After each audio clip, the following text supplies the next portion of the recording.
Hi my dear and dearest ones, welcome to again learning. നിങ്ങളുടെ സ്വന്തം Sreelakshmi miss ആണ്. നമ്മൾ ഇന്ന് ചെയ്യാൻ പോകുന്നത് A+ ഷുവർ ക്വസ്റ്റ്യൻസ് ആണ് കേട്ടോ.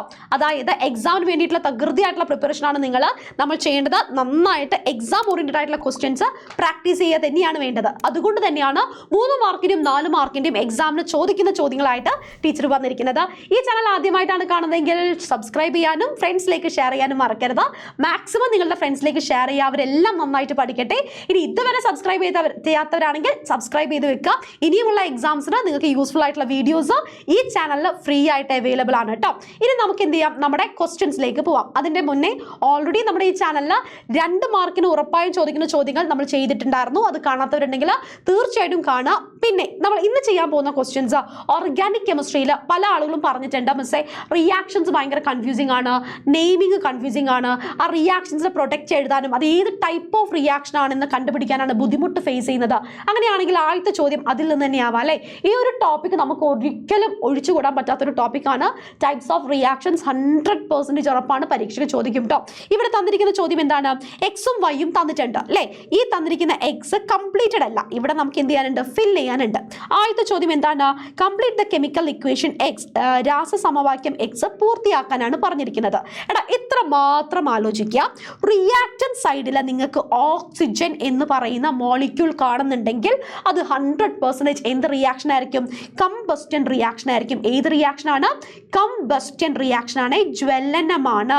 ആരാണ്, ജ്വലനമാണ്. അപ്പൊ ശ്രദ്ധിക്കുക, പല ആളുകളും ആലോചിക്കും അയ്യോ എന്താണ് പ്രൊഡക്റ്റ്, എങ്ങനെയാണ് പ്രൊഡക്റ്റ്, ഇല്ല പെറുക്കി കൂട്ടും, അതിൻ്റെ ഒന്നും ആവശ്യമില്ല. ഇവിടെ കാണുക, ഏതൊരു ഹൈഡ്രോ കാർബണും ഓക്സിജനുമായിട്ട് കൂടിച്ചേർന്നാൽ കാർബൺ ഡൈ ഓക്സൈഡും വാട്ടറുമാണ് ഉണ്ടാവുന്നത്. അപ്പൊ നമുക്ക് ഇവിടെ എന്ത് എഴുതാം, ഒറ്റയടിക്ക് CO2 എന്ന് എഴുതാം അല്ലെ. CO2 എന്ന് പറയുന്നത് അവിടെ ഉണ്ടാവുന്ന ഒരു പ്രൊഡക്റ്റ് ആണ്. മാത്രമല്ല ജസ്റ്റ് നിങ്ങളൊന്ന് ബാലൻസ് ചെയ്യണം. കമ്പസ്റ്റൻ റിയാക്ഷൻ ആണെങ്കിൽ balancing it is very important. Balance ചെയ്താൽ നമുക്ക് മാർക്ക് കിട്ടത്തുള്ളൂ. ഇവിടെ നോക്കുക, ഒരു carbon atom, 4 hydrogen atom, 4 hydrogen atom, മൊത്തം 4 ഓക്സിജൻ ആറ്റം, ഇവിടെ 2 ഓക്സിജൻ ആറ്റം, ഇവിടെ 2 ഓക്സിജൻ ആറ്റവും 4 ഓക്സിജൻ ആറ്റം. അപ്പോൾ ഓൾറെഡി എന്ത് ചെയ്തിട്ടുണ്ട്, ഈ തന്നിരിക്കുന്ന ഇക്വേഷൻ ബാലൻസ്ഡ് ആണ് അല്ലേ. അപ്പോൾ അവിടെ നമ്മൾ കഴിച്ചിലായി. ഇനി അടുത്ത ചോദ്യം നോക്കിക്കേ, NCF2 double bond CF2 gives, നമ്മളൊരു സ്ക്വയർ ബ്രാക്കറ്റ് വരയ്ക്കുന്നു, താഴെ നമ്മൾ N എന്ന് എഴുതുന്നു, CF2 ഡബിൾ ബോണ്ടിന്റെ സ്ഥാനത്ത് സിംഗിൾ ബോണ്ടും CF2 വരയ്ക്കുന്നു അല്ലേ. ഇത് എന്തിന്റെ റിയാക്ഷൻ ആണ്, പോളിമറൈസേഷൻ റിയാക്ഷൻ ആണ്. ടെഫ്ലോൺ ആണ് ഈ തന്നിരിക്കുന്നത്. അതായത് നമ്മളുടെ എന്താണ്, പോളിമറൈസേഷൻ റിയാക്ഷൻ, ചെറിയ ചെറിയ മോണോമേഴ്സ് കൂടി ചേർന്ന് വലിയൊരു കോമ്പൗണ്ട് ആയിട്ട് മാറുന്നതിനെയാണ് നമ്മൾ എന്ത് പറയുന്നത്, പോളിമറൈസേഷൻ എന്ന് പറയുന്നത്. അപ്പൊ നമുക്ക് ഒറ്റയടിക്ക് ഇവിടെ എഴുതാം, ഇത് എന്ത് ടൈപ്പ് ഓഫ് റിയാക്ഷൻ ആണ്, പോളിമറൈസേഷൻ റിയാക്ഷൻ ആണ്. ഇനി പോളിമറൈസേഷൻ മിസ് എങ്ങനെയാ കണ്ടെത്തുക എന്ന് ചോദിക്കുന്ന ആളുകളടുത്താണ് എനിക്ക് പറയാനുള്ളത്. റിയാക്റ്റന്റ് സൈഡിൽ ഇതാ നമുക്ക് ഇങ്ങനെ ഒരു N കാണാം, പ്രൊഡക്റ്റ് സൈഡിൽ അതേപോലെ തന്നെ എന്താണ്, ഒരു സ്ക്വയർ ബ്രാക്കറ്റും താഴെ ഒരു ചെറിയൊരു എന്നും തന്നിട്ടുണ്ടാവും അല്ലേ. ആ ഒരു സ്ട്രക്ചർ കണ്ടാൽ ഉറപ്പിച്ചോളൂ, it comes under the category of polymerization reaction. രണ്ടാമത്തെ ചോദ്യം എന്താണ്, നെയിം ദ റിയാക്ഷൻ വൈ എന്ന് പറയുന്ന രാസപ്രവർത്തനത്തിന്റെ പേരെന്താണ്, പോളിമറൈസേഷൻ റിയാക്ഷൻ ആണ്. Write any one use of Teflon, ടെഫ്ലോണിന്റെ ഒരു ഉപയോഗം എഴുതാനാണ് പറഞ്ഞിരിക്കുന്നത്. നമുക്ക് എല്ലാവർക്കും അറിയുന്ന ഒരു എക്സാമ്പിൾ ഉണ്ട്, ഏതാണ്, നോൺ സ്റ്റിക് കുക്ക്വെയറിന്റെ ഉള്ളിലുള്ള കോട്ടിംഗ് എന്താണ്, ടെഫ്ലോൺ കോട്ടിംഗ് ആണല്ലേ. അതേപോലെ ഓട്ടോമൊബൈൽസിൽ, നമ്മുടെ കാറുകളുടെ ഒക്കെ മുകളിൽ നമ്മൾ എന്ത് ചെയ്യാറുണ്ട്, ടെഫ്ലോൺ കോട്ടിംഗ് കൊടുക്കാറുണ്ട്. അതുപോലെ തന്നെ മെഡിക്കൽ ഡിവൈസസ് ഉണ്ടാക്കാനും പല ഇൻഡസ്ട്രീസിലും നമ്മൾ എന്ത് ചെയ്യാറുണ്ട്, ടെഫ്ലോൺ യൂസ് ചെയ്യാറുണ്ട് കേട്ടോ. ഇവിടെ ഒന്നാണ് ചോദിച്ചത്, പക്ഷേ നിങ്ങൾ എക്സാമിന് ഏതെങ്കിലും ഒരു 2 എണ്ണെങ്കിലും എഴുതി വെക്കുക. ഇനി അടുത്ത ചോദ്യത്തിലേക്ക് പോകുന്നതിന്റെ മുന്നേ ഈ ടൈപ്പ് ഓഫ് റിയാക്ഷൻസിൽ നിന്ന് മാച്ച് ദ ഫോളോയിങ് ആയിട്ടും ഫിൽ ഇൻ ദ ബ്ലാങ്ക്സ് ആയിട്ടും ഒക്കെ നമുക്ക് കണക്ട് ചെയ്ത് എഴുതാനൊക്കെ നമുക്ക് ചോദിക്കാറുണ്ട്. ഇങ്ങനെ ഒരു ചോദ്യം വന്നു കഴിഞ്ഞാൽ എങ്ങനെ ആൻസർ എഴുതണം എന്നുള്ളത് ടീച്ചർ പറഞ്ഞുതരാം. ഡീറ്റെയിൽ ആയിട്ടുള്ള വീഡിയോ ടീച്ചർ ഓൾറെഡി ചെയ്തിട്ടുണ്ട്. ആ ഒരു വീഡിയോന്റെ ലിങ്ക് താഴെ കമന്റ് ബോക്സിൽ പിൻ ചെയ്ത് വെക്കുന്നുണ്ട്. തീർച്ചയായും നിങ്ങൾ അത് എടുത്ത് കാണാം. കാരണം ഏറ്റവും ഈസിയസ്റ്റ് വേ ആയിട്ടുള്ള എങ്ങനെയാണ് ഒരു റിയാക്ഷൻ കണ്ടാൽ അത് ഏത് ടൈപ്പ് ഓഫ് റിയാക്ഷൻ ആണെന്ന് ഐഡന്റിഫൈ ചെയ്യേണ്ടത് എന്ന് ആ ഒരു വീഡിയോനകത്ത് പറഞ്ഞിട്ടുണ്ട് കേട്ടോ. ഇവിടെ തന്നിരിക്കുന്ന ഫസ്റ്റ് എക്സാമ്പിൾ എന്താണ്, CH3 single bond CH3 + Cl2 ആണ്. ഈ തന്നിരിക്കുന്നത് എന്തിന്റെ ഉദാഹരണമാണ്, യെസ് നമുക്കറിയാം സബ്സ്റ്റിറ്റ്യൂഷൻ ആണ് അല്ലേ. സബ്സ്റ്റിറ്റ്യൂഷൻ ആണെങ്കിൽ പ്രൊഡക്റ്റ് സൈഡിൽ നമുക്ക് എന്താ വരിക, CH3 CH2Cl + HCl എന്നാണ് വരുന്നത്. സബ്സ്റ്റിറ്റ്യൂഷൻ റിയാക്ഷൻ ആണ്.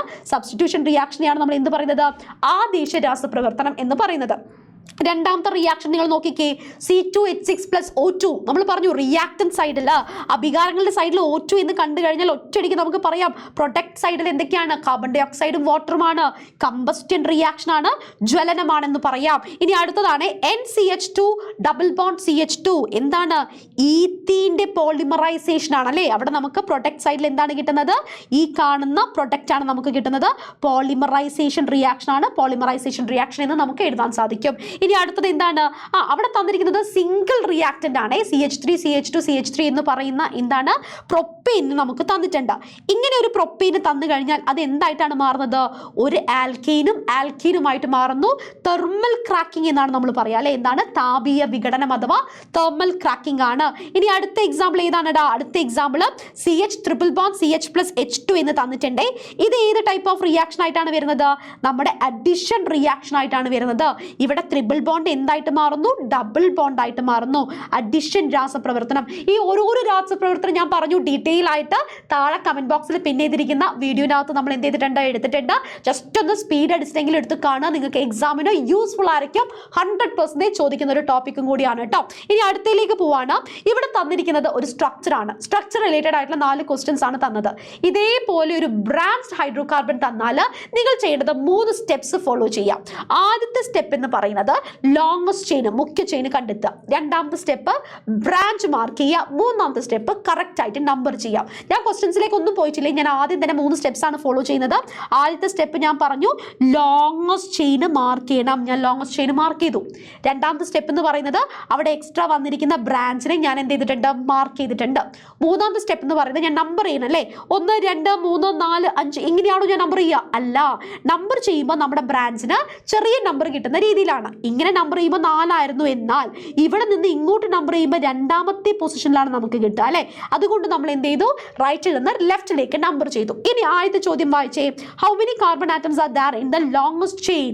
മുഖ്യ ചെയിനിൽ എത്ര കാർബൺ ആറ്റംസ് ആണ് ഉള്ളത്, എത്രയാണ്, 1 2 3 4 5 ആയതുകൊണ്ട് നമുക്ക് ഒറ്റയടിക്ക് ഇവിടെ ആൻസർ എഴുതാം അല്ലെ, 5 ആണെന്ന് എഴുതാം.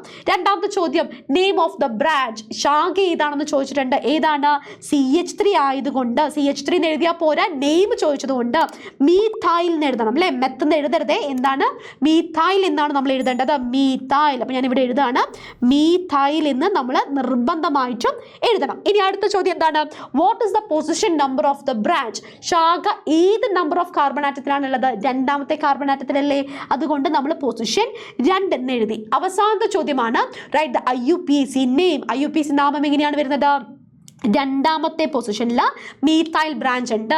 അപ്പോൾ 2- മീഥൈൽ പെൻറ്റെയിൻ എന്നാണ് വരിക അല്ലെ. എങ്ങനെയാണ് വരിക, 2- മീഥൈൽ പെൻറ്റെയിൻ. പല ആളുകളും ചോദിക്കുന്ന ഒരു സംശയമാണ്, മിസ്സേ ഈ രണ്ടിൻ്റെയും അതുപോലെ തന്നെ ഈ തന്നിരിക്കുന്ന ലെറ്ററിൻ്റെയും ഇടയിൽ കോമ ഇടാൻ പാടുമോ. കോമയല്ല, ഹൈഫൺ ആണ് നമ്മൾ ഇടേണ്ടത്. അപ്പോൾ മലയാളത്തിൽ നമുക്ക് എങ്ങനെ എഴുതാം, 2- മീഥൈൽ. ഏതാണ്, മീഥൈൽ പെൻറ്റെയിൻ ആണ് അല്ലേ, പെൻറ്റെയിൻ എന്ന് എഴുതുക. അപ്പോൾ എപ്പോഴും ശ്രദ്ധിക്കുക, ഈ 3 സ്ട്രക്ചർ തന്നിട്ട് ഈ 3 സ്റ്റെപ്പ് കറക്റ്റായിട്ട് നിങ്ങൾ ഫോളോ ചെയ്യുകയാണെങ്കിൽ ഒരിക്കലും നിങ്ങൾക്ക് തെറ്റില്ല. ഈ ചോദിച്ച 4 ക്വസ്റ്റ്യൻസിൻ്റെ ആൻസറും ഒറ്റയടിക്ക് നിങ്ങൾക്ക് എഴുതാൻ സാധിക്കും കേട്ടോ. ഇനി അടുത്ത ചോദ്യം എന്ന് പറയുന്നത് നമ്മുടെ ബ്ലാസ്റ്റ് ഫേർണസ് റിലേറ്റഡ് ആയിട്ടുള്ള ഒരു ക്വസ്റ്റ്യൻ ആണ്. എക്സാമിന് ചിലപ്പോൾ റിയാക്ഷൻസ് എഴുതാനും ചോദിക്കാറുണ്ട്, അല്ലെങ്കിൽ ഇതുപോലെ റിയാക്ഷൻസ് തന്നിട്ടും ക്വസ്റ്റ്യൻസ് ചോദിക്കാറുണ്ട് കേട്ടോ. കൂടുതൽ നിങ്ങളടുത്ത റിയാക്ഷൻ ഡയറക്റ്റ് ആയിട്ട് എഴുതാനാണ് ചോദിക്കുക. ആദ്യത്തെ ചോദ്യം എന്താണ്, റെഡ്യൂസിങ് ഏജന്റ്, നിരോക്സികാരിയായിട്ട് നമ്മളിവിടെ ഉപയോഗിക്കുന്നത് ആരെയാണെന്നാണ്. പഠിച്ചു വെച്ചോളൂ, നിരോക്സികാരി. ബ്ലാസ്റ്റ് ഫേർണസിൽ എക്സ്ട്രാക്ഷൻ ഓഫ് അയണിൽ നമ്മൾ ഉപയോഗിക്കുന്നത് ആരെയാണ്, കാർബൺ മോണോക്സൈഡ് ആണ് കേട്ടോ. പഠിച്ചു വെക്കണേ, കാർബൺ മോണോക്സൈഡ് ആണ്. ഇനി അടുത്ത ചോദ്യം എന്താണ്, what is the function of calcium oxide in the production of iron. എന്താണ്, ഇരുമ്പിന്റെ നിർമ്മാണത്തിൽ കാൽഷ്യം ഓക്സൈഡിന്റെ ധർമ്മം എന്തെന്ന് ചോദിച്ചിട്ടുണ്ട്. കാൽഷ്യം ഓക്സൈഡിന്റെ ധർമ്മം എന്താണ്, സ്ലാഗ് ഉണ്ടാക്കാൻ വേണ്ടി ഹെൽപ്പ് ചെയ്യുന്ന ആളാണ് കാൽഷ്യം ഓക്സൈഡ് അല്ലെ. സ്ലാഗ് കൺവേർട്ട് ചെയ്യാൻ വേണ്ടിയിട്ട് സഹായിക്കുന്ന ആൾ.